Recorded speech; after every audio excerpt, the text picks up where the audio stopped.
स्वागत है आपका आज के एपिसोड में। चलिए शुरुआत करते हैं पिछले अभ्यास प्रश्न से। विश्व कुष्ठ दिवस कब मनाया जाता है? ए. जनवरी के आखिरी रविवार, बी. फरवरी के आखिरी रविवार, सी. दिसंबर के आखिरी रविवार या डी. उपर्युक्त में से कोई नहीं।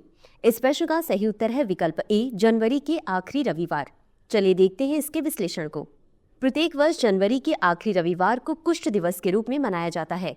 कुष्ठ रोग को हैंसेन रोग भी कहा जाता है। यह दिन दुनिया भर में कुष्ठ रोग से प्रभावित लोगों को अपनी आवाज उठाने का अवसर प्रदान करने के लिए मनाया जाता है। बता दें कि विश्व कुष्ठ रोग दिवस की स्थापना साल 1954 में फ्रांसीसी समाज सेवी राउल फोलेरेउ ने की थी।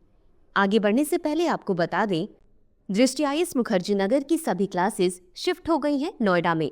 हिंदी माध्यम में आईएजीएस फाउंडेशन कोर्स का बैच 21 फरवरी सुबह 11:30 बजे से और अंग्रेजी माध्यम में 17 फरवरी शाम 6 बजे से शुरू हो रहे हैं।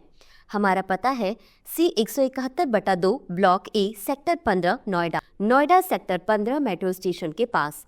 लोकेशन के लिए आप डिस्क्रिप्शन में दिए गए लिंक पर क्लिक करें। अधिक जानकारी के लिए 8750187501 नंबर पर कॉल करें। अगर आप हमारे काउंसलर से कॉल बैक चाहते हैं तो डिस्क्रिप्शन में दिए गए फॉर्म को भरें। आगे बढ़ते हैं और शुरुआत करते हैं आज के एपिसोड की पहले प्रश्न से। भारत में निम्नलिखित में से किसके लिए साइबर सुरक्षा घटनाओं पर रिपोर्ट करना कानूनी रूप से अनिवार्य है? ए. सेवा प्रदाताओं, बी. डेटा केंद्र, सी. कॉरपोरेट निकाय, डी. उपर्युक्त सभी। इस प्रश्न का सही उत्तर है विकल्प डी. उपर्युक्त सभी। चलिए देखते हैं इसके विश्लेषण को। हाल ही में केंद्र सरकार ने 3 शिकायत अपील समितियों के गठन को अधिसूचित किया जो सोशल मीडिया और अन्य इंटरनेट आधारित प्लेटफॉर्म्स के खिलाफ उपयोगकर्ताओं की शिकायतों का समाधान करेंगी। बता दें कि भारत में सेवा प्रदाताओं, डेटा केंद्र, कॉरपोरेट निकाय के लिए साइबर सुरक्षा घटनाओं पर रिपोर्ट करना कानूनी रूप से अनिवार्य है, अतः विकल्प डी सही है। अगला प्रश्न है, भारतीय अंतर्देशीय जलमार्ग प्राधिकरण की स्थापना किस वर्ष की गई थी? ए. वर्ष 1986, बी. वर्ष 1989, सी. वर्ष 1991, डी. वर्ष 1993। इस प्रश्न का सही उत्तर है विकल्प ए. वर्ष 1986। चलिए देखते हैं इसके विश्लेषण को। भारतीय अंतर्देशीय जलमार्ग प्राधिकरण शिपिंग और नौवहन के लिए अंतर्देशीय जलमार्गों के विकास और विनियमन के लिए 27 अक्टूबर 1986 को अस्तित्व में आया। यह मुख्य रूप से शिपिंग मंत्रालय से प्राप्त अनुदान के माध्यम से राष्ट्रीय जलमार्गों पर IWT बुनियादी ढांचे के विकास और रखरखाव के लिए परियोजनाएं चलाता है, अतः विकल्प ए सही है। अगला प्रश्न है, धनौरी आर्द्रभूमि निम्नलिखित में से किस राज्य में स्थित है? ए. उत्तराखंड, बी. पश्चिम बंगाल, सी. उत्तर प्रदेश, डी. राजस्थान। इस प्रश्न का सही उत्तर है विकल्प सी. उत्तर प्रदेश। चलिए देखते हैं इसके विश्लेषण को। धनौरी आर्द्रभूमि उत्तर प्रदेश के गौतम बुद्ध नगर जिले के ग्रेटर नोएडा में स्थित है। यह ओखला पक्षी अभ्यारण्य और सूरजपुर आर्द्रभूमि के समीप है। बता दें कि यह यमुना नदी से लगभग 15 किलोमीटर दूर यमुना बेसिन के बाढ़ क्षेत्र में स्थित है, अतः विकल्प सी सही है। अगला प्रश्न है, पृथ्वी कई परतों में बटी हुई है और इनमें से कौन सी परत भूस्पंदन के लिए उत्तरदायी है? ए. भूपरपट्टी, बी. प्रावार या मैंटल, सी. बाह्य क्रूड, डी. आंतरिक क्रूड। इस प्रश्न का सही उत्तर है विकल्प ए. भूपरपट्टी। चलिए देखते हैं इसके विश्लेषण को।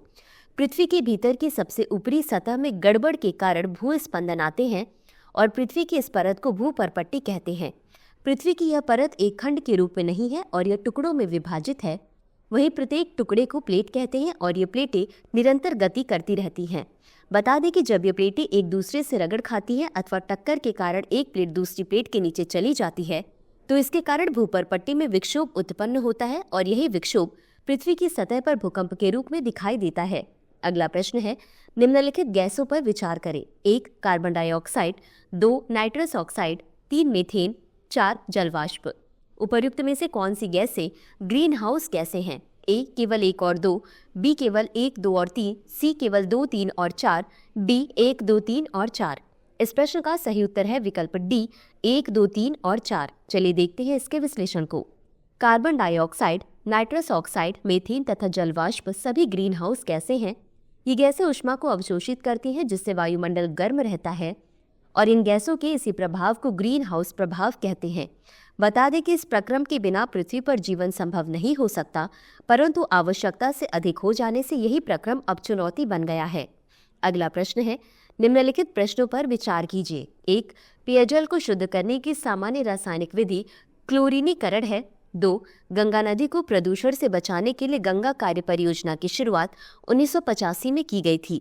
उपर्युक्त कथनों में से कौन सा या कौन से सही है या सही है? ए केवल 1, बी केवल 2, सी 1 और 2 दोनों, डी न तो 1 और न ही 2। इस प्रश्न का सही उत्तर है विकल्प सी 1 और 2 दोनों। चलिए देखते हैं इसके विश्लेषण को। पेयजल को शुद्ध करने की सामान्य रासायनिक विधि क्लोरोनीकरण है। वहीं इस विधि के अनुसार जल में क्लोरीन की गोलियां अथवा विरंजक चूर्ण मिलाया जाता है। बता दें कि बढ़ते प्रदूषण स्तर के कारण गंगा नदी में कई स्थानों पर जलीय जीव नहीं रह पाते और वहां पर यह नदी निर्जीव हो गई है। गौरतलब है कि 1985 में इस नदी को बचाने के लिए एक महत्वाकांक्षी परियोजना आरंभ की गई जिसे गंगा परियोजना कहते हैं। अगला प्रश्न है, निम्नलिखित में से तापमान का एसआई मात्रक कौन सा है? ए फ़ारेनहाइट, बी केल्विन, सी पास्कल, डी सेल्सियस। इस प्रश्न का सही उत्तर है विकल्प बी केल्विन। चलिए देखते हैं इसके विश्लेषण को।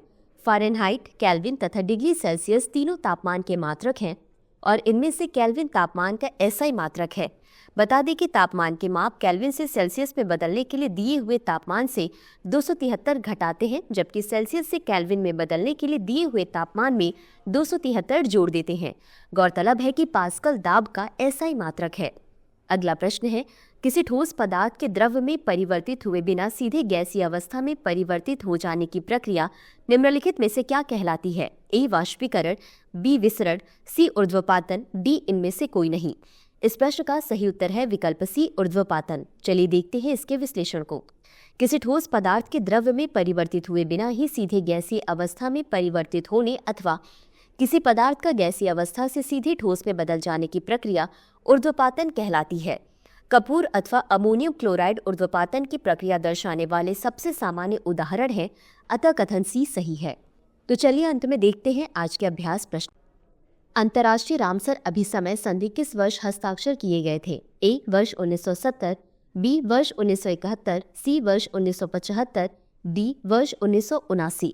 इस प्रश्न का उत्तर कमेंट बॉक्स में जरूर दें। आज के लिए बस इतना ही। धन्यवाद।